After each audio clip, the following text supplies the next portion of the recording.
Omid and Kojo Show. Hello.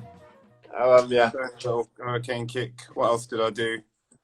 I was finally swinging out of dubs on this floor. Just because I told you about this floor, right, Omid?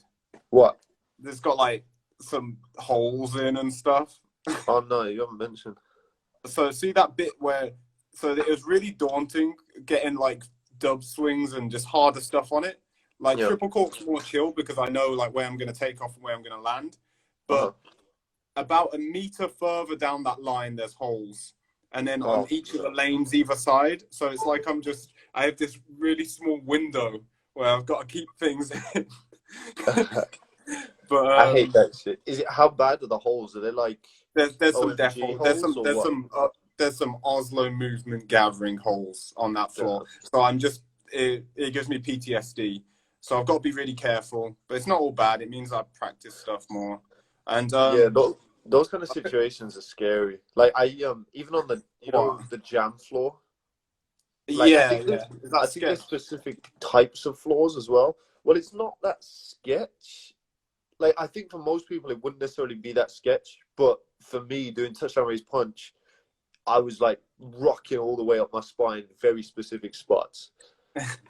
Right, it's scary. Like, well, really you gotta be careful. Like I'm always feeling out. I feel like the floor loads there.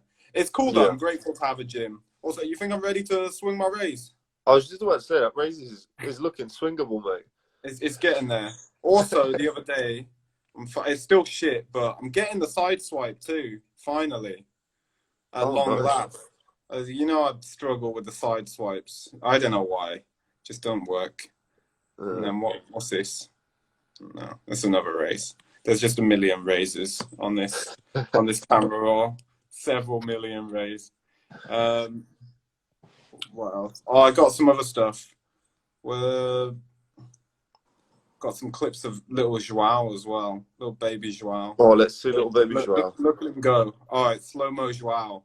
Here we go. What's he going to do? What's he going to do with those little Portuguese legs? Nobody knows. No one can guess.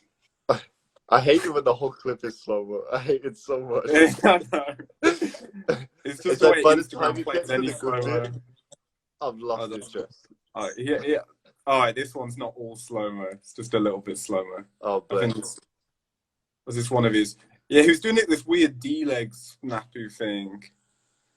Yeah. That's it. I do that when I'm trying D-leg twist.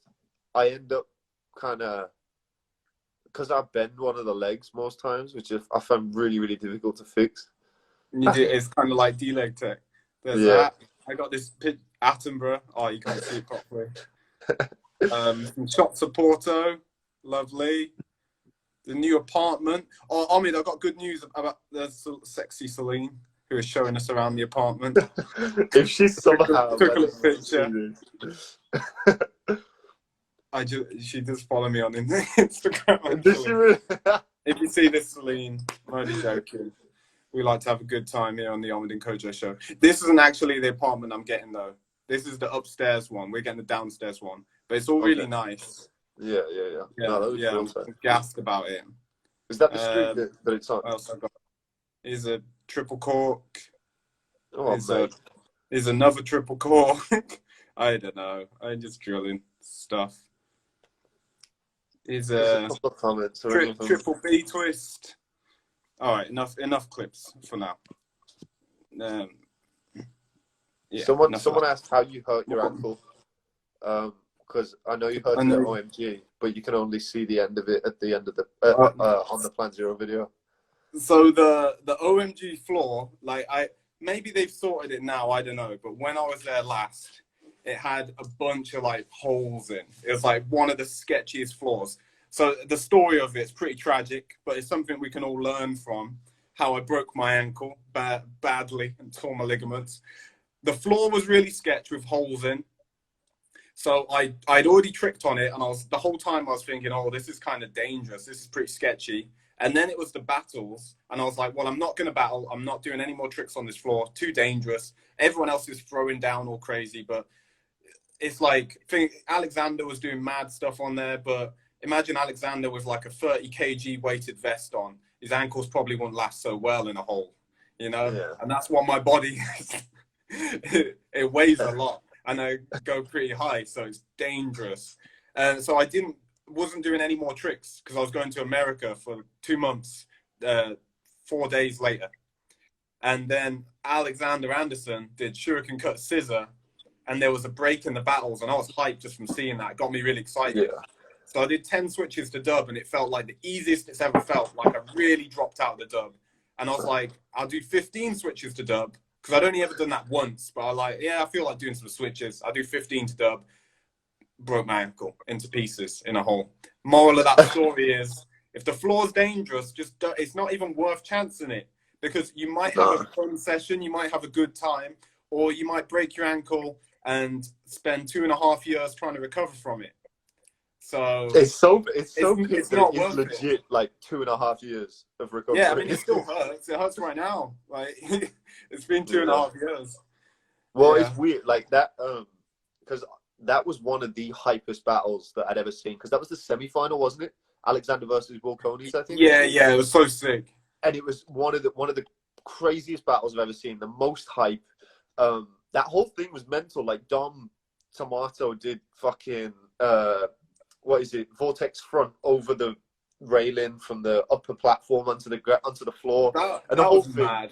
It was mental. And I was judging, and I hadn't tricked for hours, but I just got up after that battle, and I was like, I gotta do some flips. And so I did like 10 gainers to gainer scissor or something, and then I popped out to fuel me dirty habit. Bit of yeah, having a puff. And then I came back in, and Kojo was just laid the fuck out. I was like, what the? I was only gone for 5 minutes. What happened? Wait, you weren't in there? You didn't see the? Nah, I didn't see it because I was outside. Oh damn. Yeah, but yeah, I felt really bad for him. But then the following year, was it the year after, or maybe the year after that, I absolutely obliterated my Achilles on the other floor, because the other floor also had holes, and I did a touchdown I remember that. Yeah. And my Achilles just kind of popped. Yeah, the year afterwards, because the floor was so sketch, like everyone's tricking as normal, but I just tricked on the rollout mat on the dead floor, because I'd rather trick on a consistent non-sprung floor than a sprung floor with holes in. Though saying that, I know recently I've been sessioning at a gym that has holes in the floor, but I use a very small area of it. And just over the last 2 years, I've become much more aware in my tricking anyway.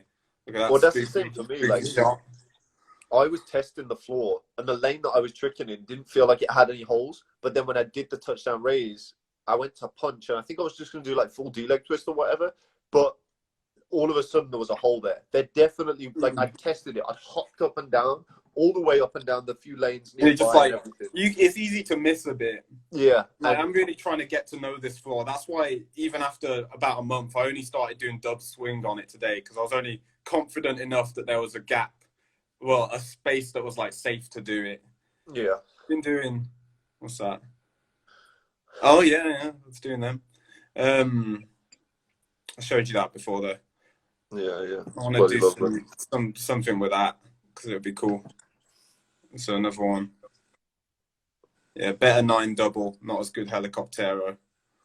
If you could swing that to gain a heli. Fucking hell, that's a lot. I think first, just doing it, something cooler into it.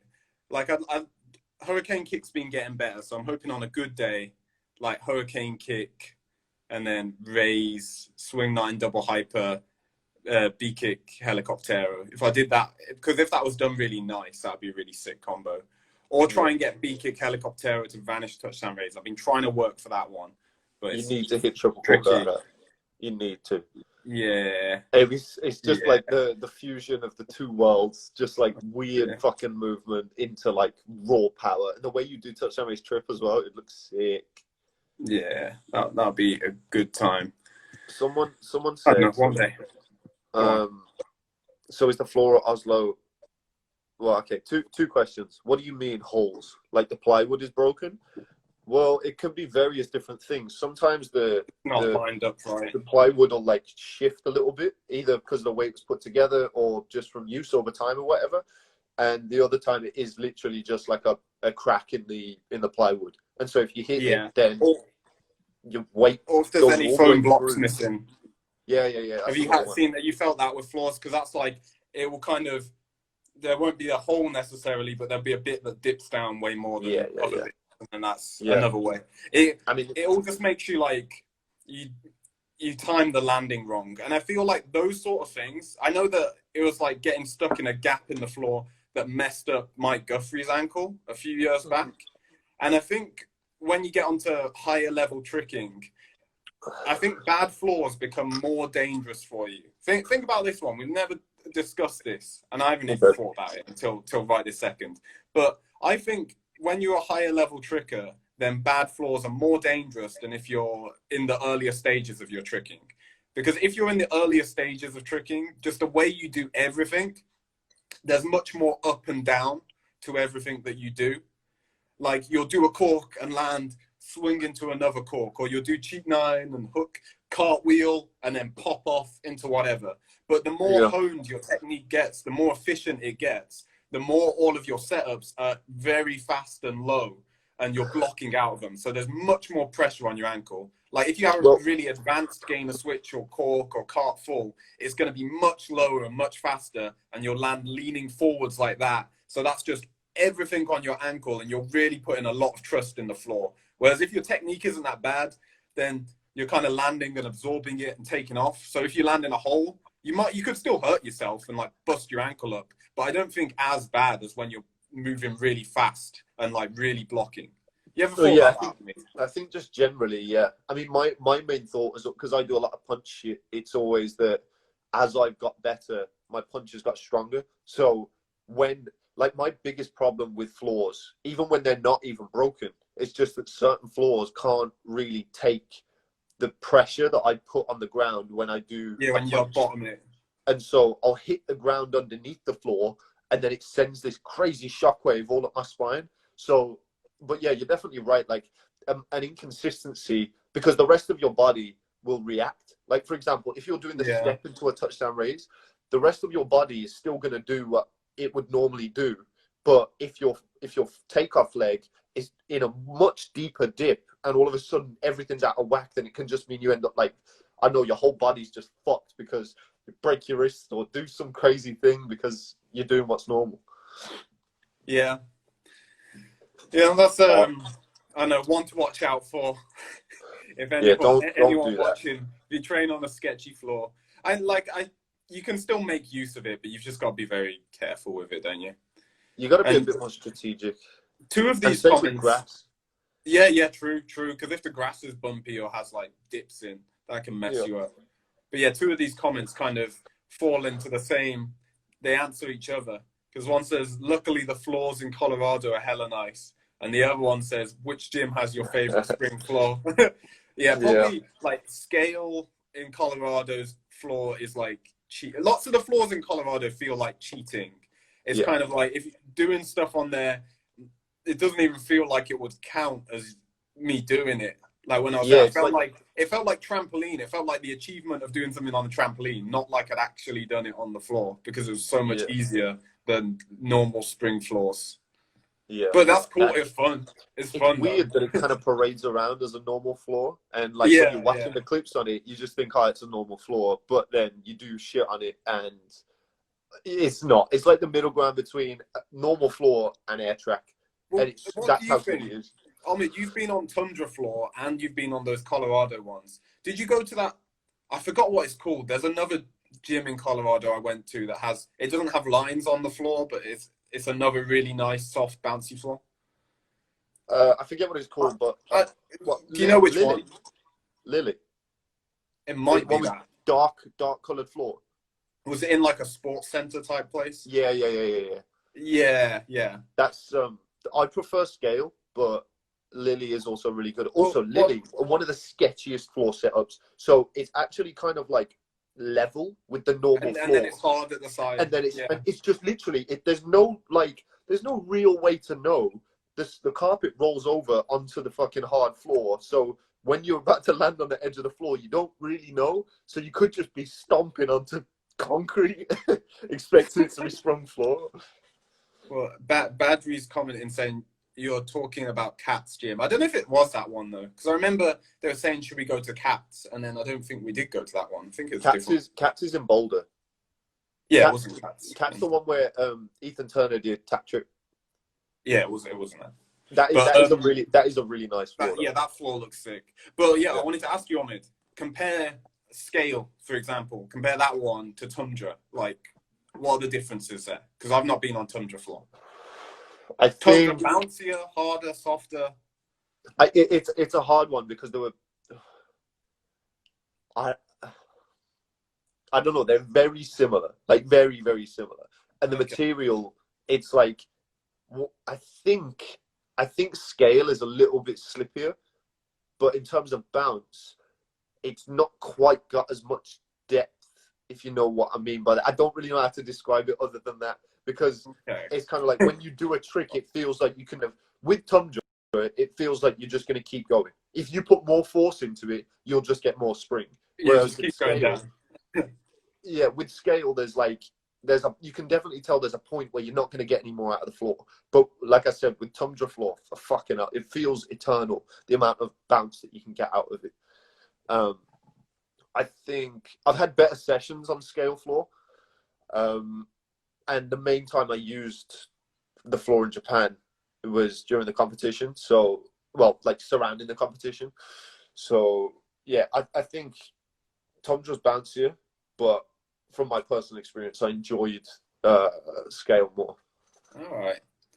Oh, it'd be cool if there was one of those floors in the UK. Or apparently there's a new gym opening in Portugal. Oh, really? Where? Lisbon. Like Hugo, you know, the guys that do no gravity, because they have a gym.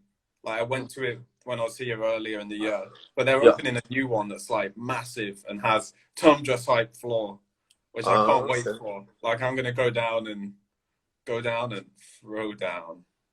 How far is Lisbon from Porto? Like 2-3 hours? About 3 hours on the train. Yeah. Yeah. Someone said, is Tundra's floor foam block, or is it just like a stupidly well-made spring floor? It's spring and foam, isn't it? Yeah. Those are the peak. The peak floors, the best floors, are normally spring, but then they have a lot of foam on top. So you get the bounciness of the springs with the softness of the foam, and the foam makes it bouncier as well. Like I really like foam block floors, but when you can kind of combine the two, then that's like the ultimate, you know? Because when it's just spring with a little bit of top roll, it's really hard, I find. But... Oh, it's so crazy so our old favorite gyms in the UK, well, like our local favorite gyms, like the one in Leicester and Uni Spring Floor, comparing them to like Tundra and scale and shit, they're just like different worlds. They're so like it's just so much bouncier. Yeah, but I think there's a lot of benefits to like being used to training on harder floors or just grass and stuff. Like I found this year, because of having to train on grass so much, it's ended up being a good thing. It has helped me a lot.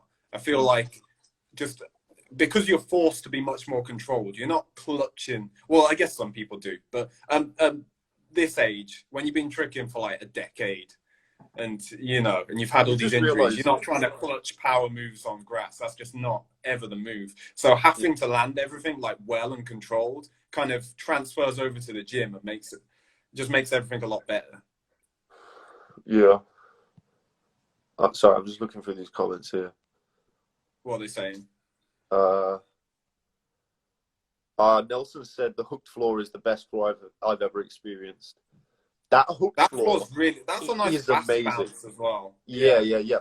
But it's too coarse. It kind of feels like if you're doing shit barefoot, it kind of feels like you're doing it on sandpaper. It's rubbing your skin off. I've got so many like bad carpet burns from that. Well, Omid. Yeah. Sorry. I was going to completely change the subject because I just looked over my laptop screen and it reminded me of something. What? You know, I've been trying to get my bloody Portuguese tax number. Oh yeah, they come through. I've got an appointment on Monday, so that means nice. Yeah. So like I was saying earlier, I'm getting an apartment. I'll be able to get my apartment now. And it's really nice.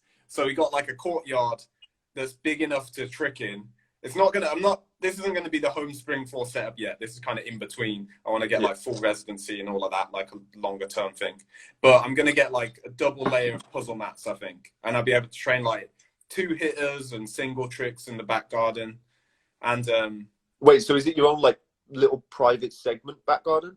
Yeah, it's like no one can see it from anywhere really. It's quiet enough so you can like hear the birds, and yeah, it's just really nice little courtyard. It's completely flat. It's like flat and paved, so good to put puzzle mats on. Yeah, that's tight. Very exciting. Right. You have to come visit. Gonna be doing your basic kicks there. Oh, all day. You're gonna be like my side swipes, trying to learn my side swipe after all these years. Oh, that's reminded me actually. Some of my favorite videos years and years ago were like the random session, like kind of chill session edits from the LA guys, like the Three Amigos. Like, do you remember the one on? I can't remember whose house it was, but I think it might have been Jeremy's front. Wasn't Danny G? Yeah, one of them on their front. I think it was Danny G birthday session. Is what the video is called, isn't it? Oh, down the garden. I thought you were going to say out the front. Yeah, well, no, yeah, in the front garden on the drive with the puzzle mats. Yeah. It's on the drive. Yeah. It was that session edit was so good. Yeah, the tricks in that. So good. I remember watching. I can't even remember who it was, but I remember seeing someone do. I think it might have been Danny doing side swipe to coin drop and doing it on those mats on such hard floor, and he still made it look so smooth and effortless. So I was just like, "Fucking hell!" Like, because he had to redirect because he was going off the mats, but I was just like, "Oh, this is so cool." I miss all those random session edits from those guys. Yeah, there's not too many well, there's samplers from like, I don't know, maybe we're probably just out the loop. There's probably stuff coming out that I'm missing, which reminds me of something. I've probably mentioned it to you before, but anyone watching, I want you to let me know what you think of this idea.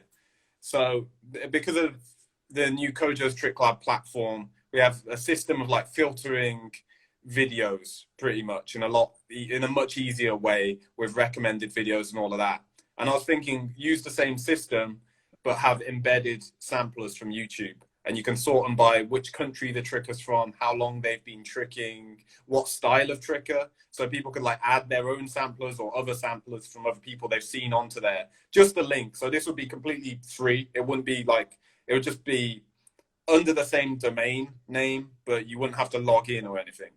And it would just be embedded YouTube videos, but a way of like sorting them. So you can find people who've been tricking over 10 years. You can find someone who's tricked for under 5 years and live in Germany, in your country or whatever. Like, I thought it'd be quite a cool way to kind of like bring samplers back a bit, because if there was a way of organizing them more, and you could have like sampler of the week and highlighted ones that are the most popular voted up ones or whatever, and then I think that would get people to make more of them if they were like really easy to find. Yeah, I think and you can like binge watch it.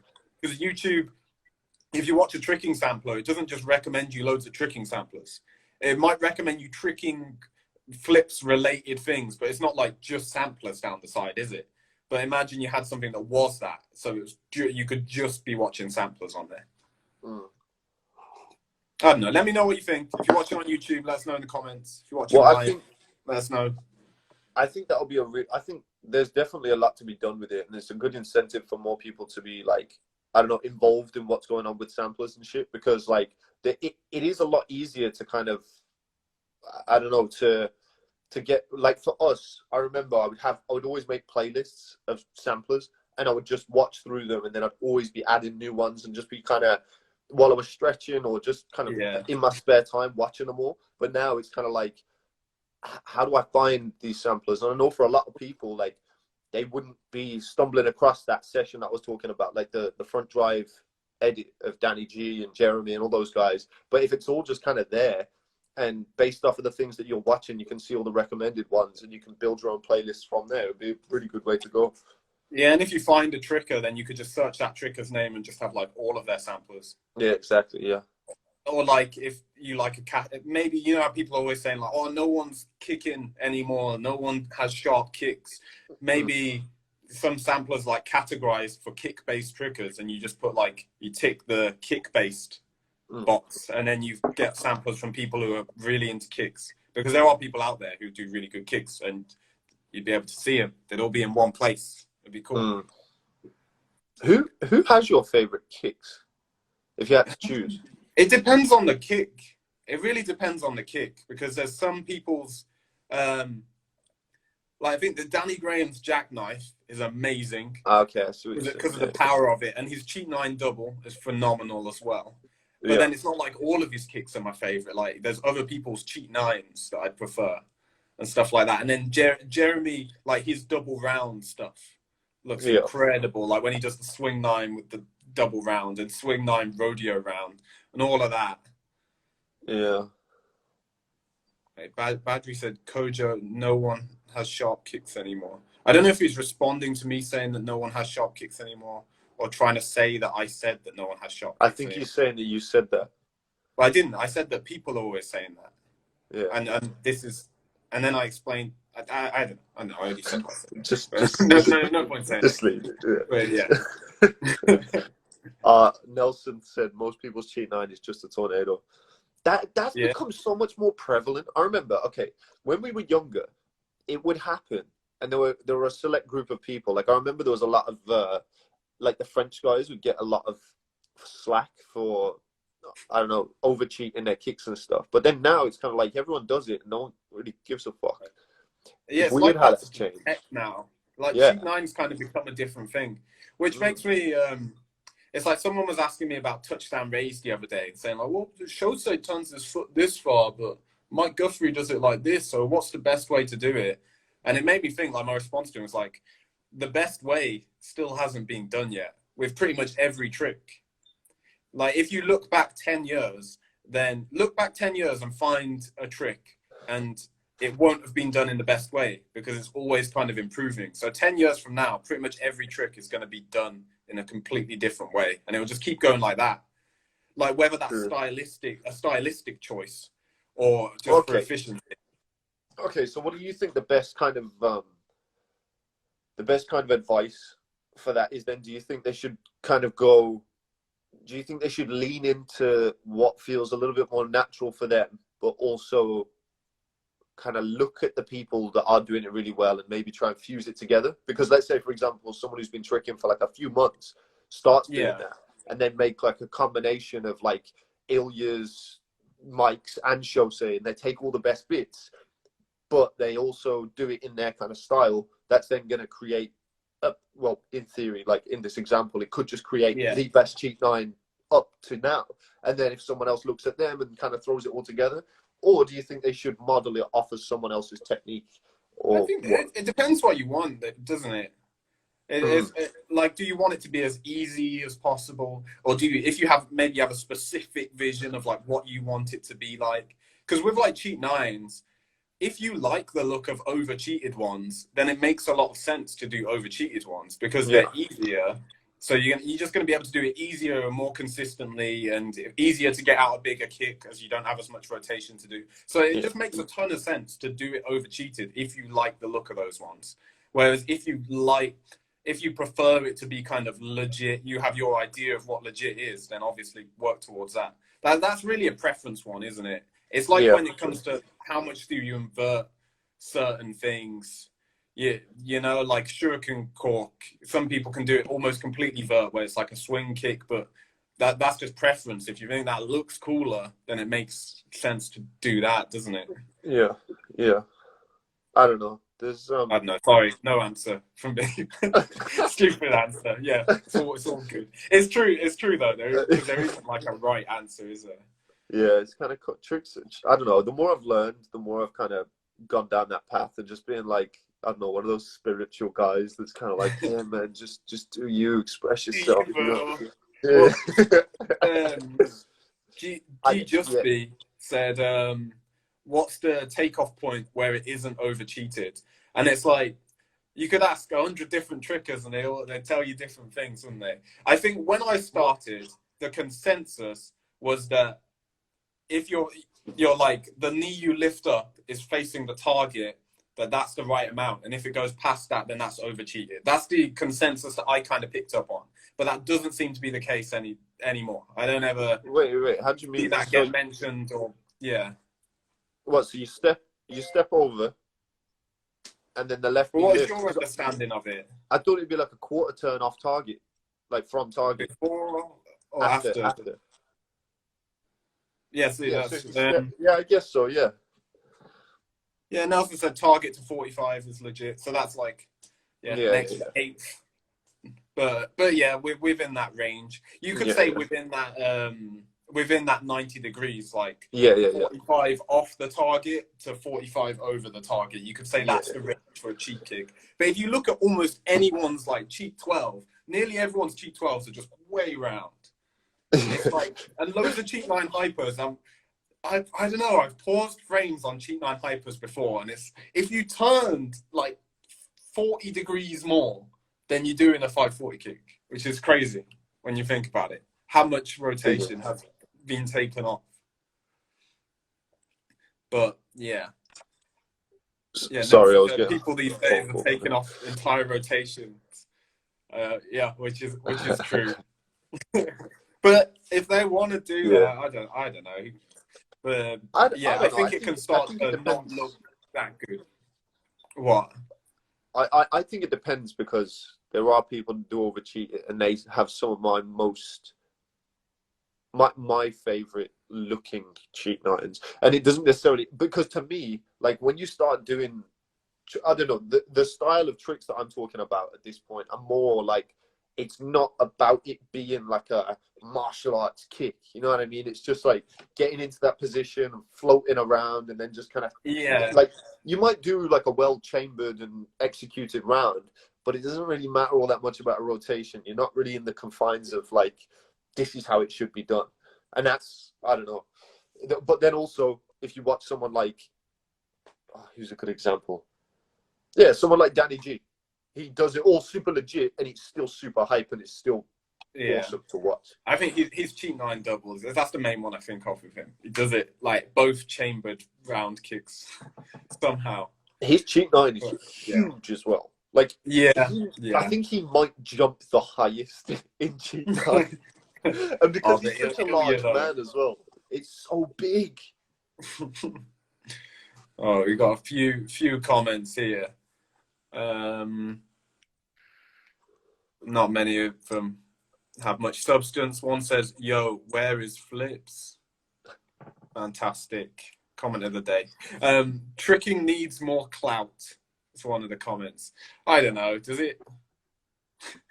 Like, I don't know. More clout is just going to kind of mean, I don't know. It depends on what you mean. I think tricking should get more respect. That's something I think. From who? Just from like, I don't know, gymnasts and things of that nature. Because, well, it's not about what they think. Well, okay, let me rephrase it. It's more about the people that own facilities that we can train at. It will be, see, that's one of the benefits. This is the overall, which we talked about before, if tricking was more popular, if it was kind of more official, that would be good. If there was more funding for it, so people could open tricking gyms much easier. And another one which I have opinions on, I'm sure you do too. Nelson said, what do y'all think about brokens? Almost everyone does it like shit. I think broken tricks look sick if you actually do it, but most of the time then no one actually does it. If you actually have the hand down before your feet and then you step out of it facing completely forward, still spotting the ground, sick. But for most tricks that hasn't been done, like broken shuriken cutter, it doesn't exist. Broken double full hype hook, these things don't exist. No one's done them. They're just kind of, people are doing them and they're just kind of putting their hand on the ground as they land. To me, it's like a failed double full hype hook. You know, almost falling over. It's fair enough to attempt it, but I don't know. I think if you're going to do it, where it should be like a touchdown raise. Like when you do touchdown raise, your hand is on the floor way before the rest of your body. And that's the way it should be treated. And I don't know. A cool concept. So I think it is cool. Like if it was actually done, you know? Nelson said Aiden Kennedy posted a pretty legit broken shuriken cutter yesterday. I'll have to see that. I just downloaded Instagram for this. I've not been on, but I can imagine him doing it. He's good at them. So he'd have to do the shuriken cutter like really low and fast then. Yeah. Oh, that'd be so high. That'd be sick to see. But yeah. Alex Hunter said Kerwood has done a great one where the hand touches first. Yeah. Kerwood does it really legit. So to answer that, I think we both agree on this one. On it, they're both. It's really cool. It's a really cool movement when it's actually done. It's been given a bad rep because a lot of people don't do it, but claim that they have.